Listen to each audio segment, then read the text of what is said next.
നമസ്കാരം, കുത്തലങ്ക ഫാമിലിയിലേക്ക് സ്വാഗതം. ഭിന്നശേഷിക്കാരായ ഞങ്ങളുടെ മക്കൾ ഉണ്ടാക്കിയ വിവിധ കലാരൂപങ്ങളുടെ ചെറിയ ചെറിയ കാർപ്പൻട്രി വർക്കുകളുടെയും പ്രദർശനവും വിപണനവുമാണ് പ്രശസ്ത സിനിമാ താരം ഷിയാസ് കരീം ഉദ്ഘാടനം ചെയ്തു.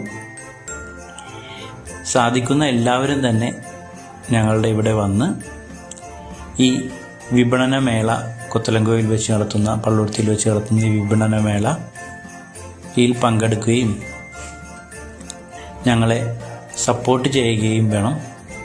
വലിയൊരു ഉദ്യമമാണ്. കാര്യം നമുക്ക് ഇങ്ങനത്തെ കാര്യങ്ങളൊക്കെ ഉണ്ടാക്കിയിട്ട് അവരൊന്ന് പ്രദർശിപ്പിക്കാനായിട്ട് അവരൊരു പ്രോത്സാഹനം കൊടുക്കണമല്ലോ. നിങ്ങളെല്ലാവരും തന്നെ വന്ന് കണ്ട് ഞങ്ങളെ പ്രോത്സാഹിപ്പിക്കണം. അങ്ങനെ ഈ വലിയ ഉദ്യമത്തിന് നിങ്ങളുടെ സപ്പോർട്ട് വളരെ ആവശ്യമാണ് മുന്നോട്ട് പോകാനായിട്ട്. എല്ലാവർക്കും പ്രത്യേകം